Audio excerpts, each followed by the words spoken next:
তোমার আমার কবর যদি জাহান্নামের গর্ত হয়, ওই কবর বড় ভয়ঙ্কর। কবর বার করে ডাক দেয়, আনা বাইতুল জুলমা, আনা বাইতুল ওয়াহদা, আনা বাইতুত তুরাব। আমি বড় একাকীর ঘর, আমি বড় অন্ধকার ঘর। আমার কাছে সাথীও নাই, বাতিও নাই, দুনিয়ার কোনো কিছুই নাই। আমি শুধু চিনি আমল। যদি ভালো আমল করে আসতে পারো, ভালো আচরণ করব। খবর বলে যদি ভালো আমল করে আসতে না পারো, আমি দুই দিকের মাটিগুলো একত্রিত হইয়া এত জোরে চাপ মারব, একটা পাজরের হাটটি কিন্তু আর একটা পাজরায় নিয়ে পৌঁছাইয়ে দেব। এর দুনিয়ার মানুষেরা অনুরোধ করে গেলাম, কবর কিন্তু বড় ভয়ঙ্কর জায়গা। ওই কবর নিরাপদ করার জন্যে এখন থেকে আমল বানায়া মালিকের দরবারে যাওয়া লাগবে। তওবা করে যদি গুনাহ করে থাকো, তওবা করে গুনাহ মাফ করাইয়া রব্বি করিমের পাক্কা সাচ্চা গোলাম হয়ে মালিকের কাছে যাওয়া লাগবে। দুনিয়ার ক্ষমতার লোভ ছেড়ে দাও, সম্পদের লোভ ছেড়ে দাও, টাকা পয়সার লোভ ছেড়ে দিয়ে আমার মালিকের গোলাম হওয়ার জন্য প্রস্তুত হয়ে যাও। শায়েখে চরমনায়ের মতো আল্লাহওয়ালা মানুষকে কাছে পেয়েছ। এই মানুষকে কাছে পাওয়ার পরে নিজের মন থেকে পাক্কা সাচ্চা তওবা করে নাও, আর মালিকরে বলো, মালিক দুনিয়ার জিন্দিগিতে কতদিন বাঁচবো জানি না, হায়াতের জিন্দিগি আর কতদিন বাঁচবো আর জানি না। মালিক যতদিন এই জমিনের মধ্যে বেঁচে থাকবো, আজকের থেকে ওয়াদা করে গেলাম আর হারাম রাস্তায় চলবো না, শয়তানি রাস্তায় চলবো না, আর বদমাশি রাস্তায় কদম বাড়াবো না। যতদিন মালিকের এই জমিনে বেঁচে থাকবো, আল্লাহর গোলামি করব। কারা কারা তৈয়ার আছো? দুইটা হাত উঁচা করে আমার মালিকের দেখাও। আওয়াজ করে চিৎকার করে ডাক দাও, আল্লাহ। জবান খুলে ডেকে বলো, আল্লাহ। চোখে পানি না আসলে কান্নার ভান ধরে ডেকে বলো, আল্লাহ। আরে আন-নাজরু ইলা ওয়াজহি রাসূলিল্লাহ। আবু বকর সিদ্দিকের কাছে সবচেয়ে প্রিয়, প্রথম নম্বর প্রিয় নবীজির চেহারার দিকে তাকিয়ে থাকা। লম্বা সময় বেহুশ হয়ে আছেন আবু বকর। হুশ নাই আবু বকর সিদ্দিক রাদিয়াল্লাহু আনহু। মা মাথার কাছে বসে তেল মালিশ করতেছেন, মাথায় পানি ঢালতেছেন। হঠাৎ করে হুশ ফিরে আসছে। মায়ের দিকে তাকিয়ে প্রথম শব্দ ছিল, মা বলো আমার নবী কেমন আছে? মা পেয়ালায় করে একটু দুধ নিয়ে আসছেন। বাবা, প্রচন্ড রক্ত ঝরেছে তোর শরীর থেকে, একটু দুধ পান কর, শরীরটা ভালো হয়ে যাবে। আবু বকর সিদ্দিক রাদিয়াল্লাহু আনহু চোখের পানিগুলো ফেলে কান্না করেন, পিয়ালাটা সরায় দিলেন, আর ডেকে বলেন, মা আমার জীবন চলে যাবে, আমি নবীরে দেখার আগ পর্যন্ত একটা পানির ফোঁটা মুখের মধ্যে দেব না, দুধের ফোঁটা মুখের মধ্যে দেব না। মা রাগ করে ফেললেন, আমি কই পাবো তোর নবীরে? কোথায় গেলে তোর নবীরে পাবো? আবু বকর সিদ্দিক বললেন, কোথাও যদি না পাও, আমরের বোনের কাছে গিয়ে জিজ্ঞাসা করো আমার নবী কোথায় আছে, খবর দিয়ে দিবে। মা দৌড়ে চলে গিয়েছেন হযরত ফাতেমার কাছে। আমর রাদিয়াল্লাহু আনহুর বোন ফাতেমা গিয়ে বললেন, নবী কোথায় বল না। হযরত ফাতেমা চলে আসলেন আবু বকরের বাড়িতে। আবু বকর সিদ্দিক তাকিয়ে দেখতেছেন ফাতেমা রাদিয়াল্লাহু আনহা দরজা দিয়ে ঢুকতেছেন। হাত তুলে ডেকে বললেন, বোন রে, আমারে বল না আমার নবী কই? হযরত ফাতেমা মুখের মধ্যে আঙ্গুল দিয়ে ইশারা করলেন, চুপ কর, তোর মা টের পেয়ে যাবে। তোর মা টের পাইলে আমাদেরকে ধ্বংস করে ফেলবে, দুনিয়ার থেকে বিদায় করে ফেলবে। আবু বকর সিদ্দিক ইশারা দিলেন, না আমার মা শুনলে কোনো অসুবিধা নাই, তুমি বলো না আমার মা কোথায় আছে। আস্তে করে ডেকে বললেন, দেখে আসছি কিছুক্ষণ আগে রাসূল আকরাম সাল্লাল্লাহু আলাইহি ওয়াসাল্লাম সাফা পাহাড়ের কিনারায় দারুল আরকামের মধ্যে যায়েদ ইবনে আরকাম রাদিয়াল্লাহু আনহুর বাড়িতে আছে। আবু বকর সিদ্দিক রাদিয়াল্লাহু আনহু এবার আর কোনো কথা না বলে মায়ের হাতটা টান দিয়ে বুকের সাথে লাগিয়ে দিয়ে ডেকে বললেন, মাগো একটা ছোট্ট আবদার তোমার কাছে করব, জীবনে কোনোদিন কোনো আবদার তোমার কাছে করি নাই, আজকের আমার এই আবদারটা রাখবা নাকি বলো? ফেলে কান্না করে আর বলে, বাবা তোকে বাঁচানোর জন্য যা আবদার করবে সব আমি করব, কোনো আবদার জীবনে তোর ফালাই নেই, আজকেও ফালাবো না। আবু বকর সিদ্দিক বলেন, মাগো আমার নবীরে আমার বড় দেখতে মনে চায়, কিন্তু আমার পায়ে ভর করে সামনের দিকে আগাবো, পায়ের মধ্যে এত আঘাতের কারণে সামনের দিকে আগাইতে পারি না, সামনের দিকে আগাইতে পারি না।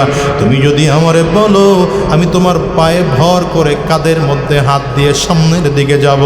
মা আস্তে করে ডেকে বললেন, বাবা তুই যদি আমার কাঁধে ভর করে নবীর কাছে যাইতে যাও আমি নিয়ে যাব। মায়ের কাঁধে ভর করে করে আবু বকর সিদ্দিক রাদিয়াল্লাহু আনহু দারুল আরকামের দিকে রওনা করলেন। রাসূল আকরাম সাল্লাল্লাহু আলাইহি ওয়াসাল্লাম দূর থেকে তাকাইয়া দেখলেন আমার প্রিয় সাহাবী আবু বকর সামনের দিকে আসতেছে। ঠোঁট ফেটে রক্তগুলো পড়ে, চোখ ফেটে রক্ত পড়তেছে, গাল ফেটে ফেটে রক্তগুলো পড়তেছে, পুরো জামা রক্তের সাথে মিশে গিয়েছে। রাহমাতুল লিল আলামিন দূর থেকে হাতটা বাড়িয়ে ডাক দেয়, আবু বকর নবীজির ডাক শুনে আবু বকর সিদ্দিক রাদিয়াল্লাহু আনহু চোখের পানিগুলো ফেলে ফেলে কান্না করে মায়ের কাঁধের থেকে হাতটা সরাইয়া বাচ্চাদের মতো করে দৌড় দিয়েছেন। সামনের দিকে হাঁটতে পারেন না, হুমড়িকে জমিনের মধ্যে পড়ে গেলেন। নবীজি এসে যখন কোলের মধ্যে টেনে নেয়, আবু বকর সিদ্দিক রাদিয়াল্লাহু আনহু আমার নবীরে বারবার পাইয়া নবীজির মাথার মধ্যে চুমা দেয়, নবীজির কপালের মধ্যে চুমা দেয়, আর ডেকে বলেন, পয়গম্বর কাফিররা আপনারে কোনো ক্ষতি করছে নাকি? নবীজি বলেন, না, কাফিররা আমারে মারে নাই, আমারে কোনো ক্ষতি করতে পারে নাই। এটার নাম হচ্ছে মুহাব্বত। মিয়া আশিকের রাসূলের ব্যানার টানাইলে নবীর মুহাব্বত হওয়া যায় না, এ নবীর আশিক বলে না। বারবার বারবার করে নবীজির মিলাদুন নবীর মাহফিল করলে নবীজির আশিক হওয়া যায় না। নবীজির আশিক যদি হইতে চাও, আল্লাহর কোরআন বলে, আমিনু কামা মানান্নাস, যদি তোমরা এ আশিক হইতে চাও, পাক্কা সাচ্চা ইমানদার হইতে চাও, এমন ইমানদার যদি হতে চাও যে ঈমান রব্বে কারীমের কাছে কবুল হবে, তাইলে ঈমান আনো সাহাবায়ে কেরামদের মতো। আবু বকর যেমন করে ঈমান এনেছেন তেমন করে ঈমান আনো, ওমর ফারুক যেমন করে ঈমান এনেছেন তেমন করে ঈমান আনো। এই জন্যই তো মৃত্যুর আগেও যেমন করে একসাথে নবীর সাথে ছিল, ইন্তেকালের পরেও আবু বকর নবীর সাথে কেমন করে থাকা যায় সেই ফিকির নিয়েই ব্যস্ত। আম্মা জানের কাছে গিয়ে একদিন হাসিন নিজের মেয়ের কাছে গিয়ে বলেন, মা তুমি যদি আমার একটু পারমিশন দাও, আমার বারবার করে মনটায় চায় নবীজির পাশেই যেন আমার খবর হয়। কারণ মক্কি জিন্দিগি একসাথে ছিলাম, মাদানী জিন্দিগিতেও একসাথে ছিলাম, আমার নবীকে ছাড়া একটা মুহূর্তেও আমি থাকি নাই। যতদিন নবী মক্কায় ছিলেন আমিও মক্কায় ছিলাম, নবীজি যতদিন মদিনায় ছিলেন আমিও মদিনায় ছিলাম। নবী বদরে আমি আবু বকরও বদরে, নবী উহুদের ময়দানে আমি আবু বকর উহুদের ময়দানে, নবীজি খন্দকের ময়দানে আমি আবু বকর খন্দকের ময়দানে, নবী হিজরতের মধ্যে ওই পাহাড়ের চূড়ায় আমি আবু বকর পাহাড়ের চূড়ায়। নবীজিকে সাপ দেখতে আসে, আমি সাপের কামড় খাই কিন্তু নবীর মহাব্বতে পা সরাই না। মাগো আমাকে রেখে নবীজি চলে গেলেন, 2টা বছর হয়ে গেল। আমার বারবার করে মনটায় চায় তুমি যদি আমারে পারমিশন দাও, নবীজির পাশেই যেন আমার কবরটা হয়ে যায়। আম্মা জানা আয়েশা সিদ্দিকা রাদিয়াল্লাহু আনহা বললেন, বাবা কবরের জায়গা রেখেছিলাম, আমার মনে মনে চিন্তা নবীর পাশের কবরটা যেন আমার হয়, কিন্তু আপনি আমার বাবা চেয়েছেন, নবীজির পাশে ঘুমানোর মতো অধিকার একমাত্র আবু বকরেরই আছে, আর কারণ পারমিশন দিয়ে দিলেন আবু বকর সিদ্দিক রাদিয়াল্লাহু আনহুকে। ইন্তেকালের পরে নবীজির পাশেই আবু বকর সিদ্দিক রাদিয়াল্লাহু আনহুকে দাফন করা হলো। লম্বা সময় চলে গেল।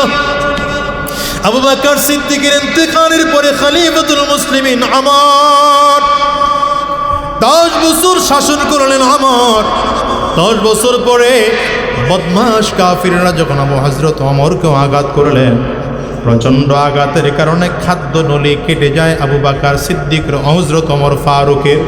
খাদ্যথলি কেটে যাওয়ার কারণে চিকিৎসক ডাক্তার বললেন, হযরত ওমর মনে হচ্ছে আপনার বেশি দিন হায়াত পাবেন না, জমিন থেকে অল্প দিনের মধ্যেই চলে যাবেন।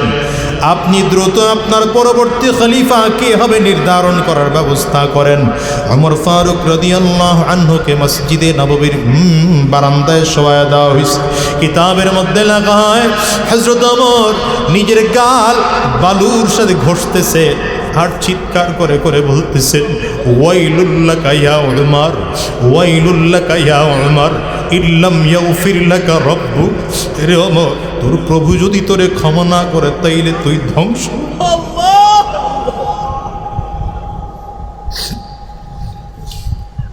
অর্ধজাহানের বাদশাহ, নবীজির জামানে জান্নাতের সার্টিফিকেট প্রাপ্ত দ্বিতীয় নম্বর সাহাবী। সাহাবী বলতেছে, ওমর নবী আর আমার মালিক যদি মাফ না করেন তাইলে তুই ধ্বংস হয়ে যাবে। আপনার আমার জীবনের কি আশা আছে বলেন তো দুনিয়ার মুসলমানেরা? হযরত ওমর তেমন একজন মানুষ যিনি কাঁদতে কাঁদতে কাঁদতে কাঁদতে গালের মধ্যে দাগ পড়িয়ে ফেলেছেন। লোকজন এসে বলতো, আমিরুল মুমিনিন, কত বড় বড় দেশের মানুষগুলো আপনার সাথে দেখা করার জন্য আসে, আপনার গালের মধ্যে কালো দাগ দেখতে ভালো দেখা যায় না, ঔষধ লাগান গালের কালো দাগটা ভালো হয়ে যাবে। হযরত ওমর ফারুক রাদিয়াল্লাহু আনহু বলেন, ঔষধ লাগাইলে যে ভালো হবে আমিও ভালো করে জানি, কিন্তু আমি ঔষধটা লাগাবো না। কেন লাগাবো না জানো? কারণ আমি আমার মালিকের দরবারে যেই দিন দাঁড়াবো, আমার মালিক যদি ডাক দেয় আমর কি নিয়ে আমার কাছে হাজির, আমি সেদিন মালিকরে বলবো, আল্লাহ কোনো কিছু নিয়ে তোমার দরবারে হাজির হইতে পারি নাই, একমাত্র তোমার ভয়ে, তোমার জাহান্নামের ভয়ে কাঁদতে কাঁদতে গালের মধ্যে কালো দাগ পরাইয়া নিয়ে আসছি। আমার মালিক হয়তো এই ওসিলায় আমাকে মাফ করবে। এর দুনিয়ার মানুষেরা জান্নাতের সার্টিফিকেট প্রাপ্ত দ্বিতীয় নম্বর সাহাবী জাহান্নামের ভয়ে কাঁদে, তোমার আমার ভয়ে চোখে পানিও নাই। কারণ গুনাহ করতে করতে দিল এত শক্ত হয়ে গিয়েছে, দিল মোটে নরম হয় না, চোখ দিয়ে পানি বের হয় না।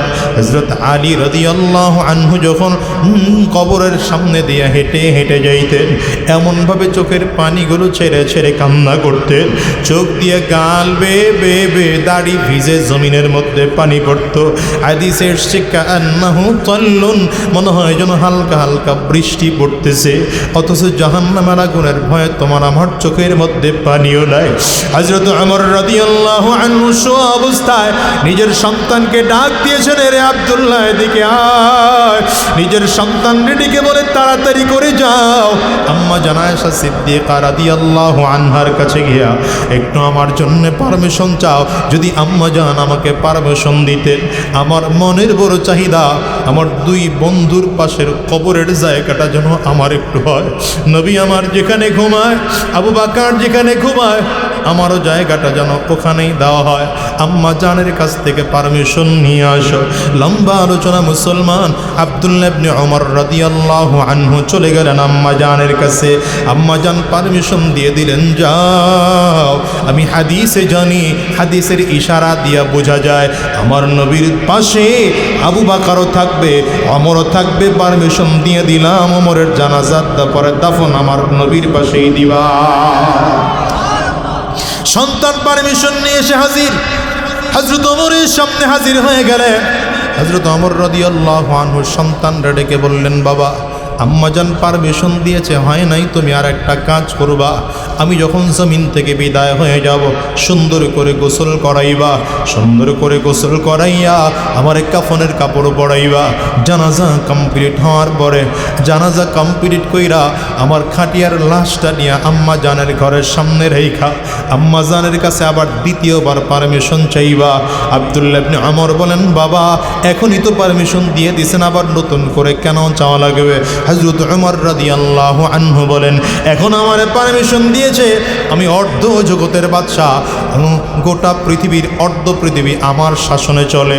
এখন আমার বড় নাম আছে, ডাক আছে, কিন্তু যখন আমি জমিন থেকে বিদায় হয়ে যাব, আমার যখন গোসল করায় কাফনের কাপড় পরাইয়া জানাজা পরাইয়া দিবা, তখন আমার পরিচয় খলিফাতুল মুসলিমিন থাকবে না, আমিরুল মুমিনিন থাকবে না, অর্ধ জাহানের বাদশা ওমর থাকবে না।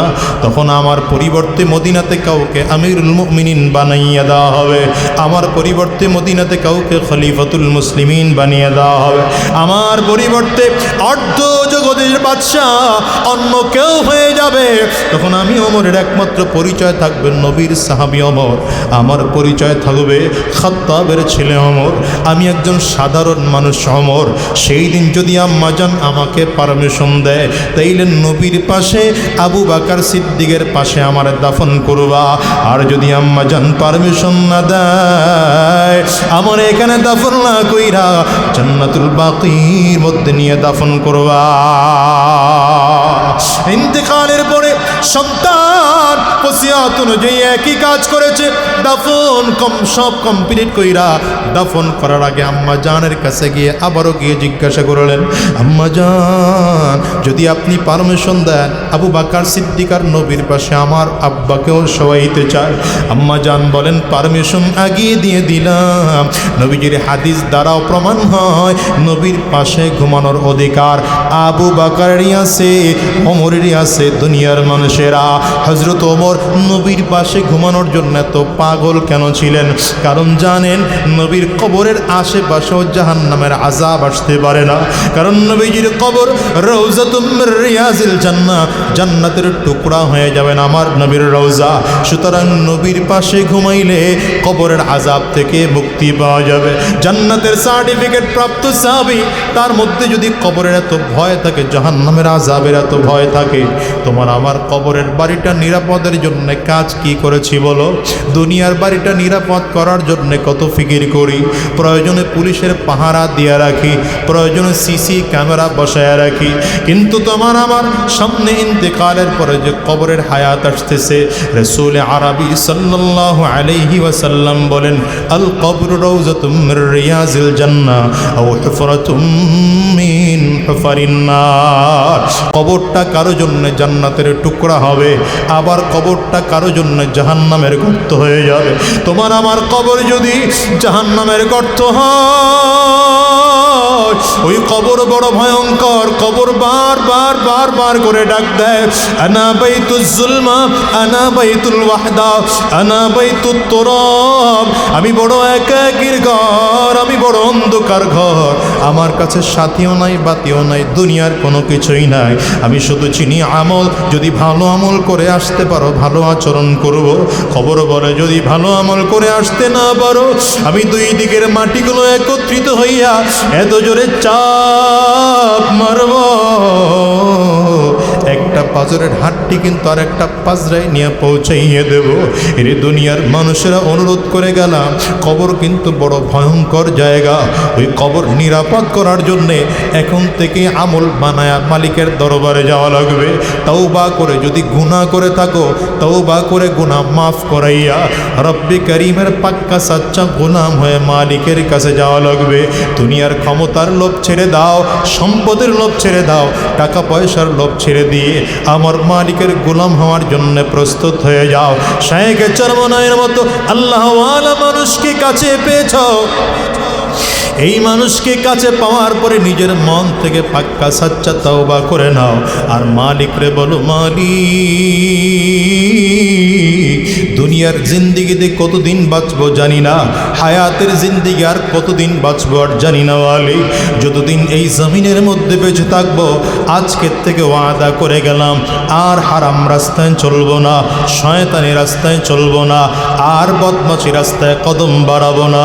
যতদিন মালিকের এই জমিনে বেঁচে থাকবো আল্লাহর গোলামি করব। কারা কারা তৈয়ার আছো? দুইটা হাত উঁচা করে আমার মালিকের দেখাও, আওয়াজ করে চিৎকার করে ডাক দাও আল্লাহ, জবান খুলে ডেকে বলো আল্লাহ। চোখে পানি না আসলে কান্নার ভান ধরে ডেকে বলো আল্লাহ। ডানে আর বামে তাকিয়ে দেখো কার চোখে পানি,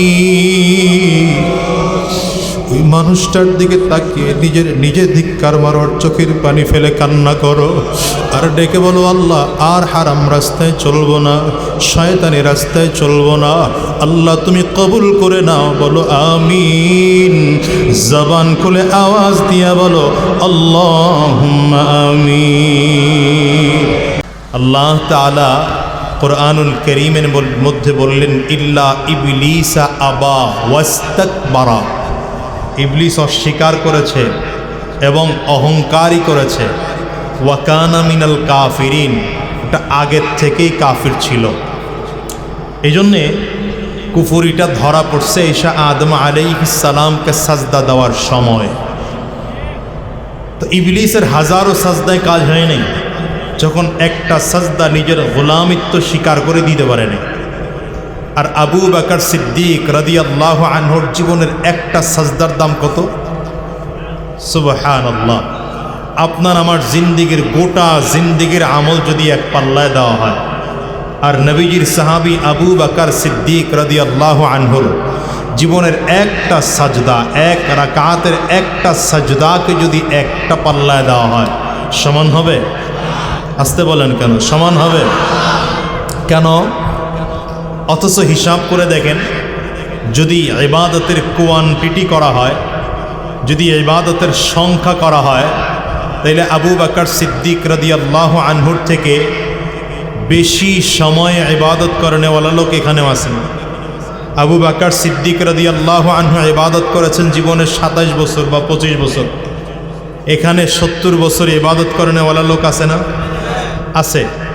তার মানে আবু বকর সিদ্দিক রাদিয়াল্লাহু আনহু ইবাদত করেছেন 25 বছর বা 26 বছর নামাজ পড়েছেন, আর এখানে 70 বছর নামাজ পড়ানেওয়ালা লোকও আছে। কিন্তু যদিও সাজদার সংখ্যা বেশি, ইবাদতের সংখ্যা বেশি, কিন্তু যদি কোয়ালিটির হিসাব করা হয়, তাহলে আবু বকর সিদ্দিক রাদিয়াল্লাহু আনহুর একটা সাজদার কোয়ালিটির সম্পন্ন আমাদের টোটাল জিন্দিগির আমল হয় নাই।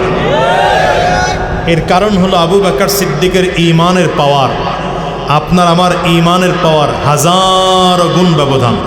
আবু বকর সিদ্দিক রাদিয়াল্লাহু আনহু যখন মালিকের গোলামিত্ব স্বীকার করেছেন, তো জীবনের সবটুকু দিয়েই মালিকের গোলামিত্ব স্বীকার করেছেন।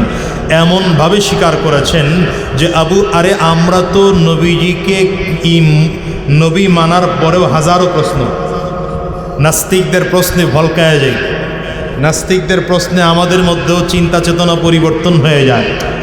আর নবীজি যখন আবু বকর সিদ্দিকের সামনে দাঁড়িয়ে নবুয়ত প্রাপ্তির মাত্র দ্বিতীয় দিন, গোটা পৃথিবীতে আর কোনো মুসলমান নাই, শুধুমাত্র আমার নবীজি নবী।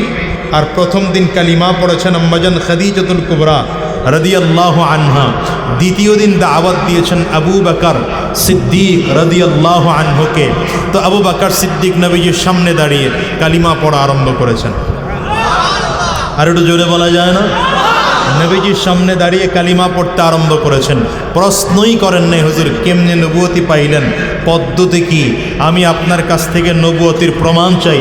এজন্য নবী বলেন সব সাহাবীরা আমার কাছে নবুয়ত প্রমাণ করে, আমাকে পরীক্ষা করে ঈমান গ্রহণ করেছে।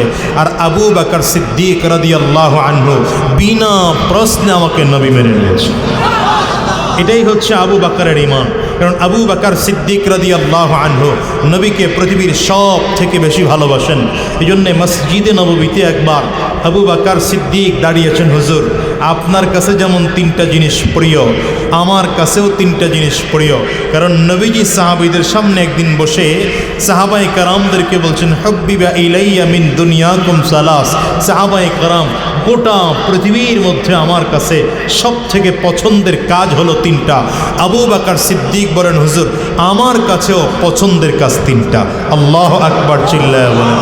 নবী বলেন আমার কাছে 3টা জিনিসের প্রথম নম্বর প্রিয় আত্তীব, সুগন্ধি প্রিয়। দ্বিতীয় নম্বর প্রিয় ওয়ান নিসা, মহিলা জাতি প্রিয়।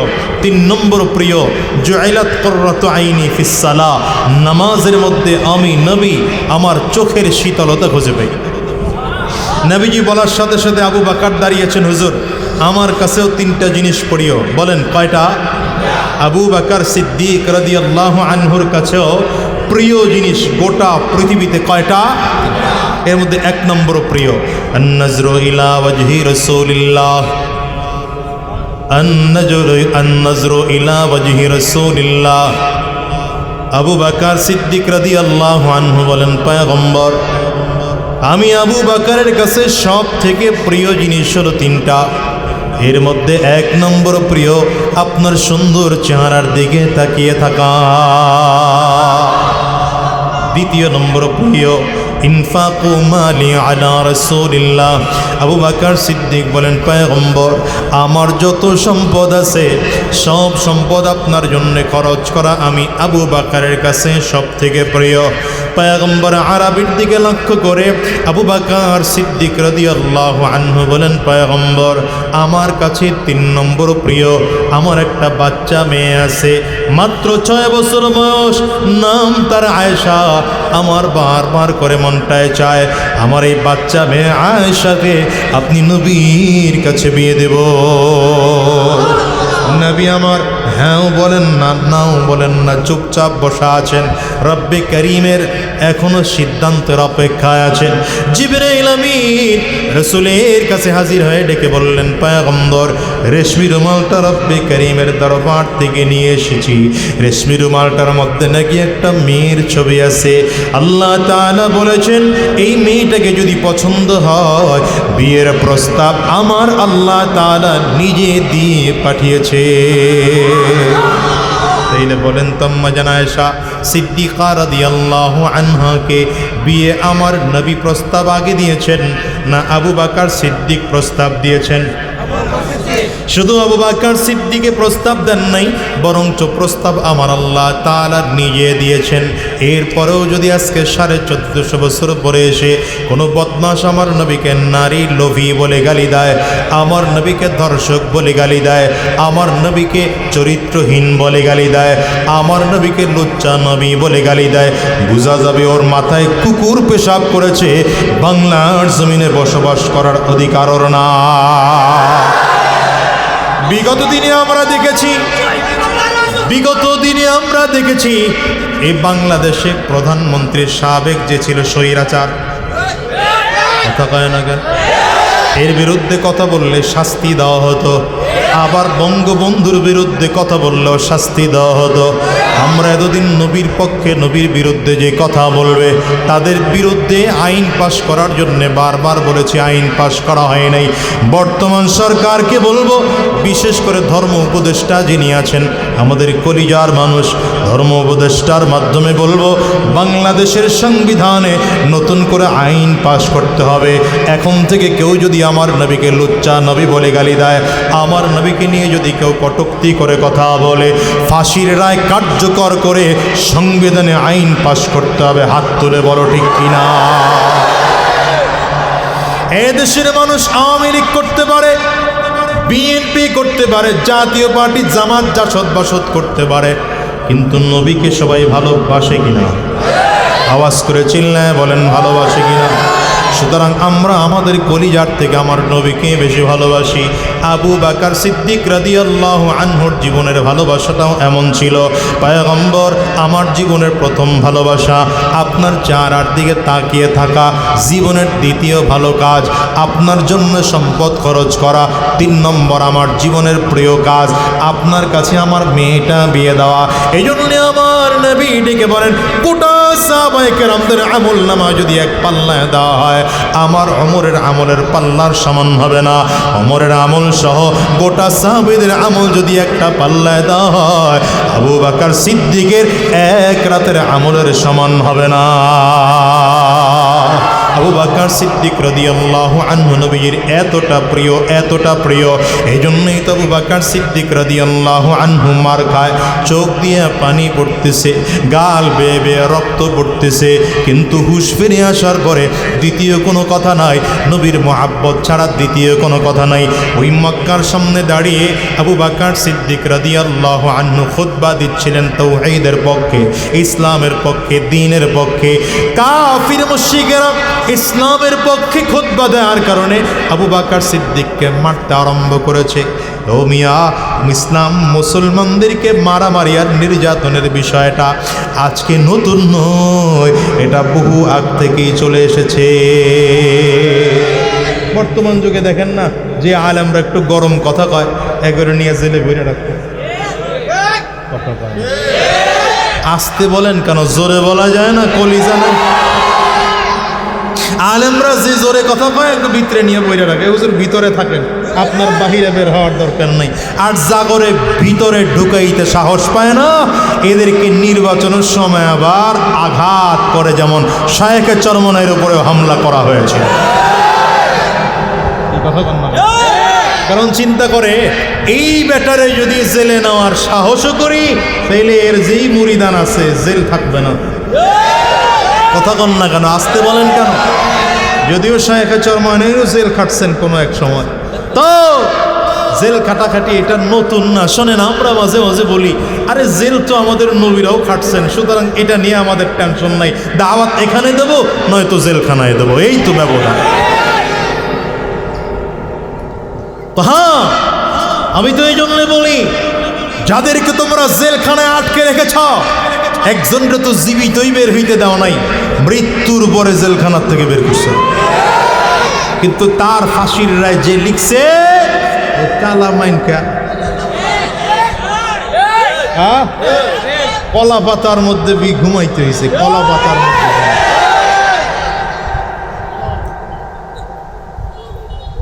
যাদেরকে জেলে ঢুকিয়েছ খবর নিয়ে দেখো। আল্লামা খালিদ সাইফুল্লাহ আইয়ুবী এখনো রাজপথে দাঁড়িয়ে বাঘের মতো হুঙ্কার দিচ্ছেন। আল্লামা মামুনুল হক গলা ফাটিয়ে এখনো বক্তব্য দিচ্ছেন। শায়েখে চরমনাই বাদশার মতো করে এখনো বক্তব্য দিচ্ছে। যারা চক্রান্ত ষড়যন্ত্র করেছ, রাতের আধারে দাদার দেশে পালিয়ে যেতে বাধ্য হয়েছ। বাংলাদেশে আসতে কই আহ তোমরা এতদিন তো হুজুর করে ডাকছো খেলা হবে, এখন আমরা ডাকি আসো খেলা হবে। তোমরা পুলিশ নিয়ে আমাগুলোকে খেলাইছ, আর্মি নিয়ে খেলাইছ, র্যাব নিয়ে খেলেছ, কথা বলো না কেন? আর আমরা মুসলমান এখন তোমাদেরকে ডাকি, এখন তোমরাও সমান আমরাও সমান। পুলিশ লাগবে না, আর্মি লাগবে না, র্যাব লাগবে না, বিডিআর লাগবে না। স্বৈর শাসকে যারা ছিল, স্বৈরাচারের সহযোগী যারা ছিল, উলামায়ে কেরামদের সাথে শক্তি থাকলে আসো, দেখি কত শক্তি তোমাদের আছে।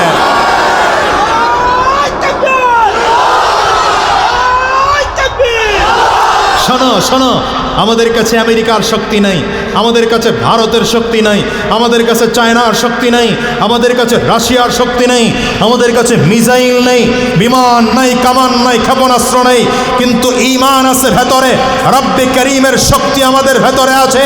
সাহাবায়ে কেরামদের মতো তাওহীদের শক্তি নিয়ে ময়দানে নামবো, যেমন করে বদর থেকে বেঈমানগুলো পালিয়েছে। আমরা 5 আগস্ট দেখিয়ে দিয়েছি, শায়েখে চরমনাই রাজপথে নেমেছে তো স্বৈরাচার পালিয়েছে। ঠিক কিনা বলেন? সময় আসবে আবারও ইনশাআল্লাহ। ছাত্ররা পিচ্ছি পিচ্ছি ফোলাপান দেখায় দিছে যে কি পারে। ছোট্ট ছোট্ট ফোলাপান বৈষম্য বিরোধী ছাত্র আন্দোলন করে এরা দেখিয়ে দিয়েছে স্বৈরাচার কেমনে পতন করতে হয়।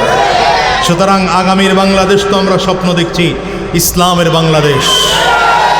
বাংলাদেশের আকাশে ইসলামের সূর্যোদয়ের আভাস দেখা যাচ্ছে, ঠিক কিনা বলেন? উলামায়ে কেরামদের ডাক যে কোনো সময় চলে আসতে পারে। প্রস্তুত আছেন তো ইনশাআল্লাহ? রক্ত দেওয়ার যদি দরকার হয় রক্ত দিতে পারবেন, যদি জীবন দেওয়ার দরকার হয় জীবন দিতে পারবেন। পারবেন কারা কারা? হাতগুলো উঁচা করে দেখান।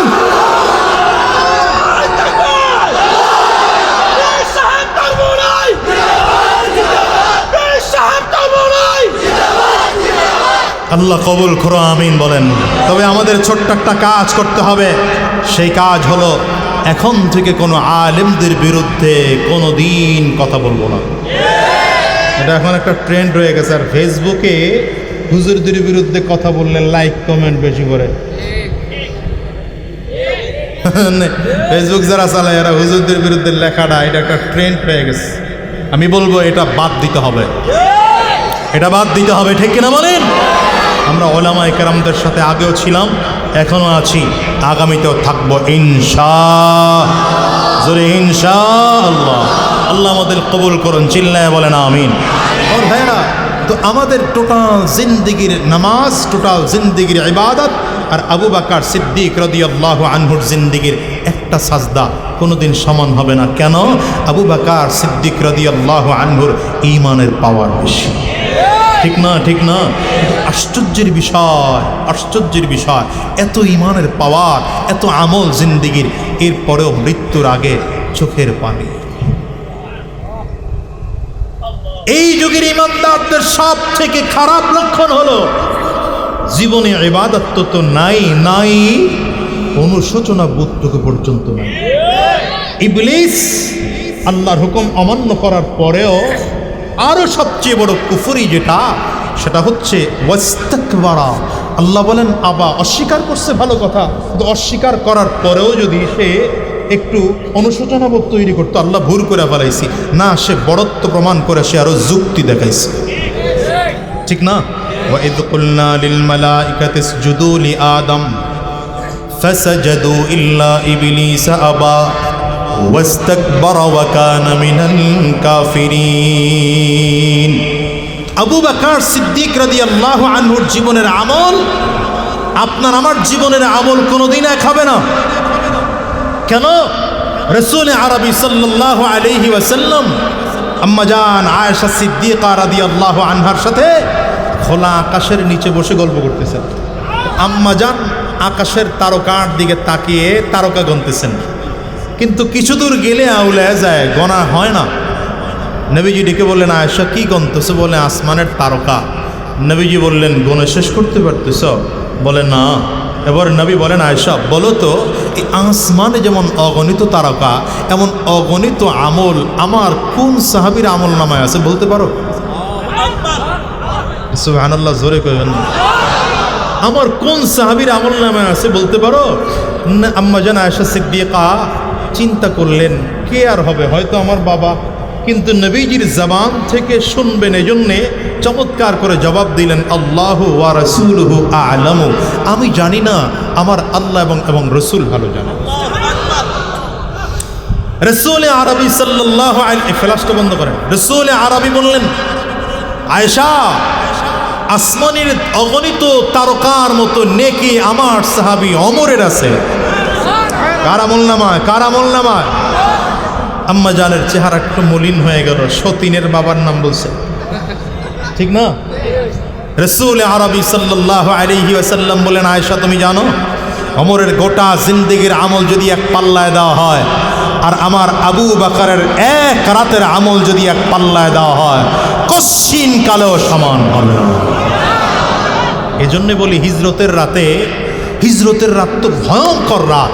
এ রাতে তো আবু বকর সিদ্দিকের মতো একজন বৃদ্ধ মানুষকে নেওয়ার কথা না, হিজরতের রাতের সাথী বানানোর কথা বীর বাহাদুর হযরত আলী রাদিয়াল্লাহু আনহুকে, অথবা মক্কার একজন বড় ক্ষমতাসীন ব্যক্তিত্ব ওমর ফারুক রাদিয়াল্লাহু আনহুকে, যারা দেখলেই কাফিররা ভয় পায়। শয়তান ওই রাস্তা দিয়ে 40 দিন হাঁটে না। আল্লাহু আকবার, জোরে কন না। অথচ হিজরতের রাতে নিয়েছেন কারে? আবু বকর সিদ্দিকরে। কারণ হলো হিজরতের রাতে বাহাদুর যদি যত বেশি প্রয়োজন, ক্ষমতাসীন যত বেশি প্রয়োজন, তার থেকে অনেক বেশি প্রয়োজন হলো নবীর মোহাব্বত করে নেওয়ালা ব্যক্তিত্ব। আর ওমরও নবীকে মোহাব্বত করে, আলীও নবীকে মোহাব্বত করে, আরে ওসমানও নবীকে মোহাব্বত করে। তো আবু বকর সিদ্দিক রাদিয়াল্লাহু আনহুর মোহাব্বতটা মাত্রার দিক থেকে অনেক বেশি। বাইতুল্লাহর সামনে দাঁড়িয়ে আবু বকর সিদ্দিক খুতবা দিচ্ছেন, নবীজির কাছ থেকে অনুমতি নিয়ে আসছেন, হুজুর অনুমতি দিলে বাইতুল্লাহর সামনে দাঁড়িয়ে খুতবা দেব তাওহীদের পক্ষে। খুতবা দিলেন, কাফির আর মুশরিকরা এমন মার মেরেছে আবু বকর সিদ্দিকরে, মারতে মারতে বেহুশ বানায় ফেলেছে, মরুভূমির বালুর মধ্যে ফেলে রাখছেন। ওরা মনে করেছে আবু বকর মরেই গেছে, মৃত মনে করে জমিনের মধ্যে ফেলে রেখে চলে গেছেন। আবু বকর সিদ্দিক রাদিয়াল্লাহু আনহুর গোত্রের লোকজনগুলো হাতে ধরাধরি করে বাসায় নিয়ে গেছে। মা বারবার করে মাথায় মোছাইতেছেন, পানি ঢালতেছেন, আর চোখের পানি ছেড়ে কাঁদতেছেন, বাবা কেন মুহাম্মদের কাছে গেলি?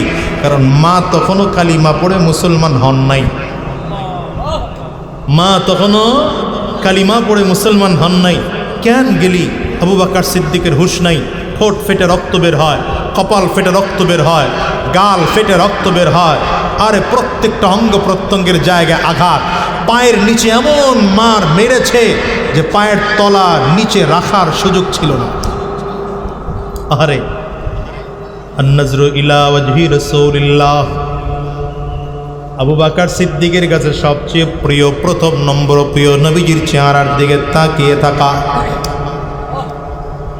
লম্বা সময় বেহুশ হয়ে আছেন আবু বকর। হুশ নাই আবু বকর সিদ্দিক রাদিয়াল্লাহু আনহু। মা মাথার কাছে বসে তেল মালিশ করতেছেন, মাথায় পানি ঢালতেছেন। হঠাৎ করে হুশ ফিরে আসছে। মায়ের দিকে তাকিয়ে প্রথম শব্দ ছিল, মা বলো আমার নবী কেমন আছে? মা পেয়ালায় করে একটু দুধ নিয়ে আসছেন। বাবা, প্রচন্ড রক্ত ঝরেছে তোর শরীর থেকে, একটু দুধ পান কর, শরীরটা ভালো হয়ে যাবে। আবু বকর সিদ্দিক রাদিয়াল্লাহু আনহু চোখের পানিগুলো ফেলে কান্না করেন, পিয়ালাটা সরায় দিলেন আর ডেকে বলেন, মা আমার জীবন চলে যাবে, আমি নবীরে দেখার আগ পর্যন্ত একটা পানির ফোঁটা মুখের মধ্যে দেব না, দুধের ফোঁটা মুখের মধ্যে দেব না। মা রাগ করে ফেললেন, আমি কই পাবো তোর নবীরে? কোথায় গেলে তোর নবীরে পাবো? আবু বকর সিদ্দিক বললেন, কোথাও যদি না পাও আমরের বোনের কাছে গিয়ে জিজ্ঞাসা করো আমার নবী কোথায় আছে, খবর দিয়ে দিবে। মা দৌড়ে চলে গিয়েছেন হযরত ফাতেমার কাছে। আমর রাদিয়াল্লাহু আনহুর বোন ফাতেমা গিয়ে বললেন, নবী কোথায় বল না। হযরত ফাতেমা চলে আসলেন আবু বকরের বাড়িতে। আবু বকর সিদ্দিক তাকিয়ে দেখতেছেন ফাতেমা রাদিয়াল্লাহু আনহা দরজা দিয়ে ঢুকতেছেন। হাত তুলে ডেকে বললেন, বোন রে আমারে বল না আমার নবী কই? হযরত ফাতেমা মুখের মধ্যে আঙ্গুল দিয়ে ইশারা করলেন, চুপ কর, তোর মা টের পেয়ে যাবে।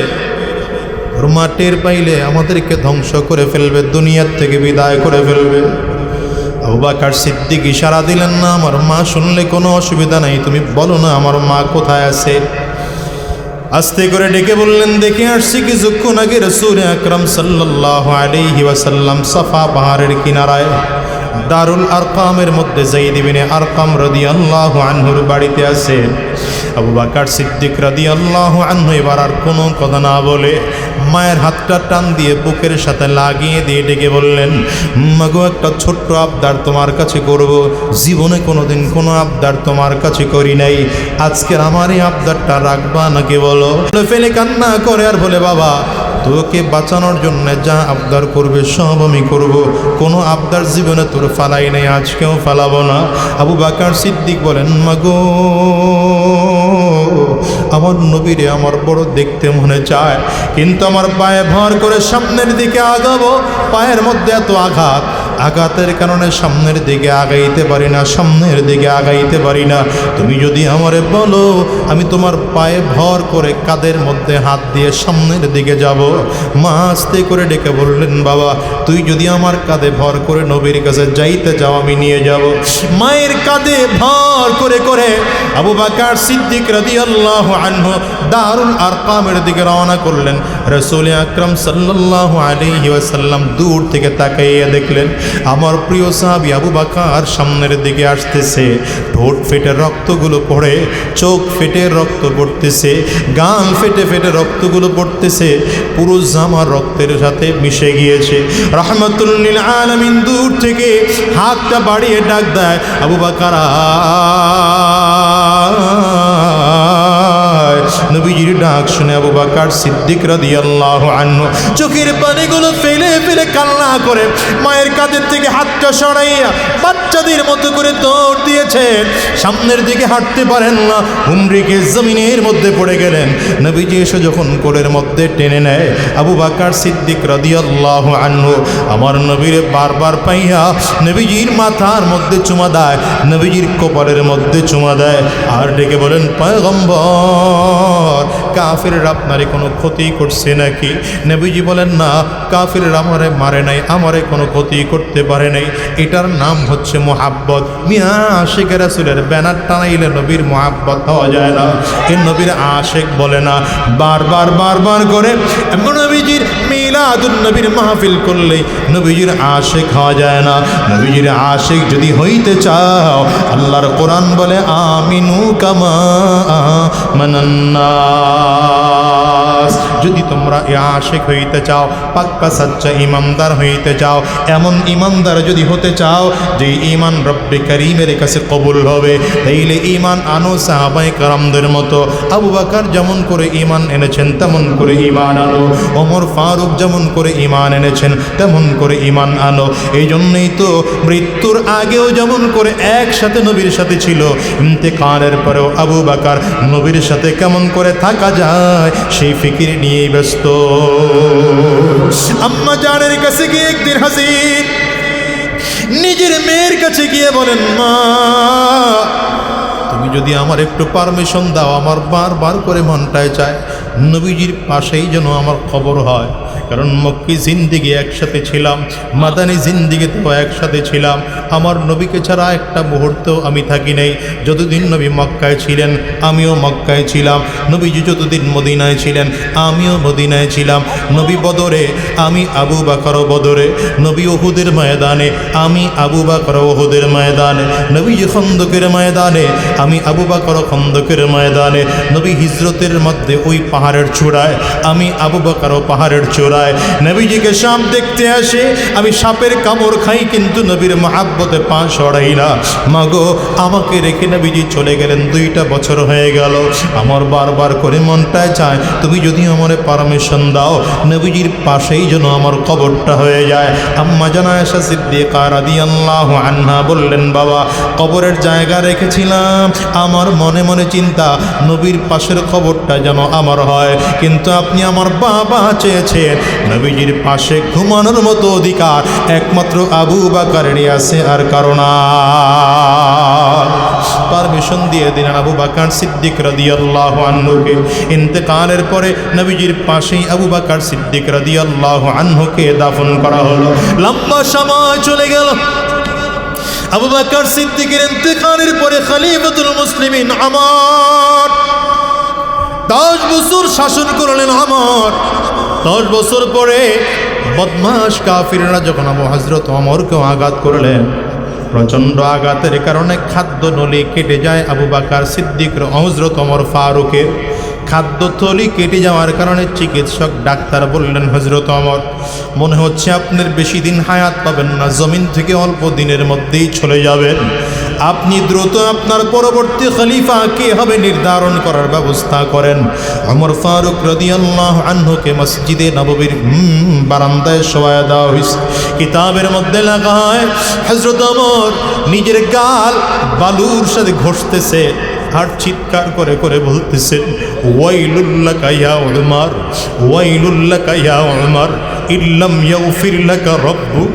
রে ওমর তোর প্রভু যদি তোরে ক্ষমা না করে তাইলে তুই ধ্বংস। আল্লাহ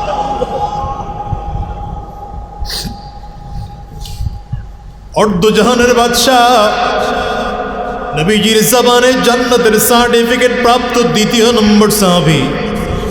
সাহাবী বলতেছে, ওমর নবী আর আমার মালিক যদি মাফ না করেন তাইলে তুই ধ্বংস হয়ে যাবে।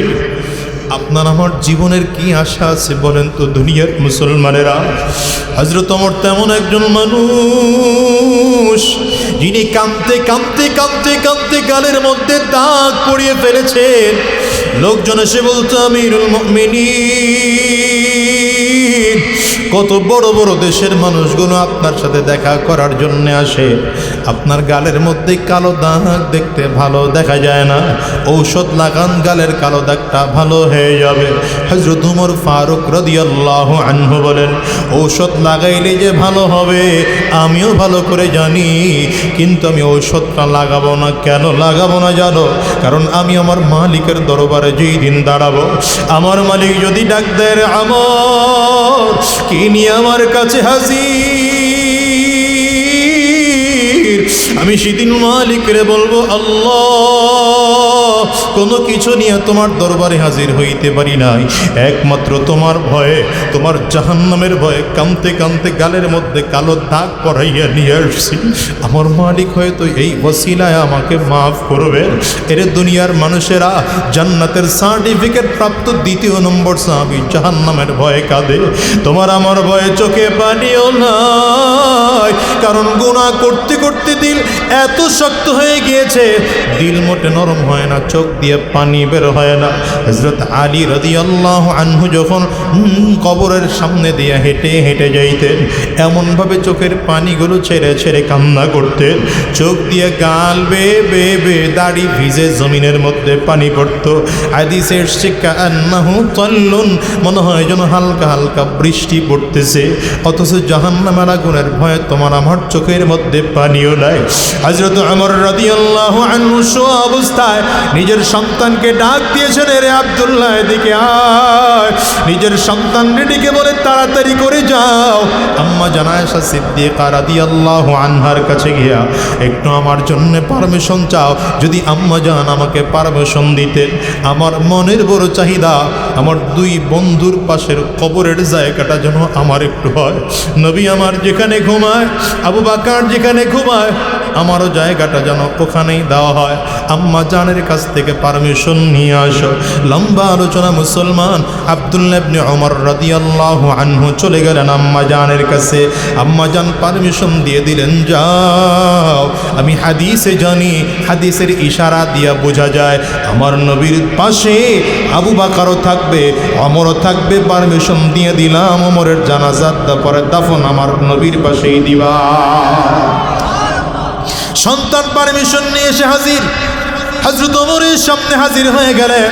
হযরত ওমর রাদিয়াল্লাহু আনহু সন্তানরা ডেকে বললেন, বাবা আম্মাজান পারমিশন দিয়েছে, হয় নাই, তুমি আর একটা কাজ করবা। আমি যখন জমিন থেকে বিদায় হয়ে যাব, সুন্দর করে গোসল করাইবা, সুন্দর করে গোসল করাইয়া আমার কাফনের কাপড় পরাইবা। জানাজা কমপ্লিট হওয়ার পরে, জানাজা কমপ্লিট কইরা আমার খাটিয়ার লাশটা নিয়ে আম্মা জানের ঘরের সামনে রেখা আম্মা জানের কাছে আবার দ্বিতীয়বার পারমিশন চাইবা। আব্দুল্লাহ ইবনে ওমর বলেন, বাবা এখনই তো পারমিশন দিয়ে দিছেন, আবার নতুন করে কেন চাওয়া লাগবে?